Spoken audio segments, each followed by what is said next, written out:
Bunică, oare cine e în spatele tufelor alea? Mi-e frică. Taci, Gigele! Aș fi iară vecinul ăsta, Vasile. Și-a făcut budă nouă, dar tot la noi în grădină vine să se chece și să se ptișe. Cine e acolo? Bună seara, pământeni.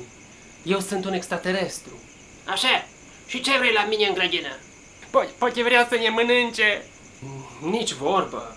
Eu am venit pe planeta Uranus. Adică Uranus. Nu. Uranus. Da, adică Uranus. Nu. Uranus.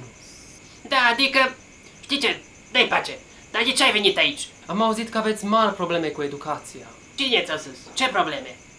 Bunică, are dreptate. Ori ieșit statisticile și... Stai acolo cu minte, Gigele, și nu te băga. Că nu știi nimic. Așa deci, domnule extraterestru de pe Uranus. Uranus. În fine. Și ce vrei de la noi?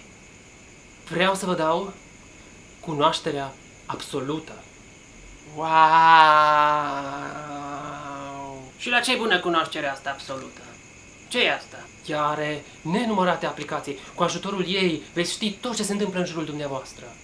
Adică toate bârfele din sat? Toate bârfele din univers. Îmi place.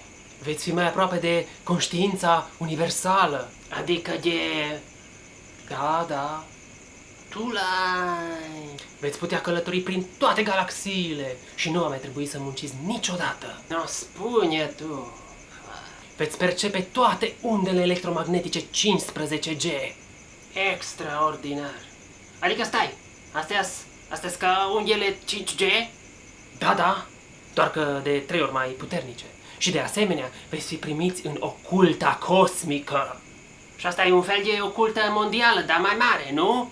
Da. Și în plus, veți descoperi toate tratamentele, toate vaccinurile la toate bolile. Ce? Gigele, du-te repede înapoi în casă, că am ceva de discutat cu domnul ăsta extraterestru. Da, bunică, mă duc acum. Nu, hai încoace să-ți arăt eu ce cred eu despre cunoașterea ta absolută, mă, extraterestrule. Ce vrei să faci? Na, cum îți place ciorba aceea, mă, Gigele? E bună, bunică. Cu ce îi? E o rețetă secretă. Da, bunică, cu extraterestrul ăla ce s-a întâmplat? Apoi, Gigele, să zicem că s-o dus să descopere care-i punctul de fierbere al apei. Salut! Vă mulțumesc că ați urmărit acest video. Nu uitați să dați un like și să vă abonați pe canalul meu de YouTube. O zi frumoasă! Pa!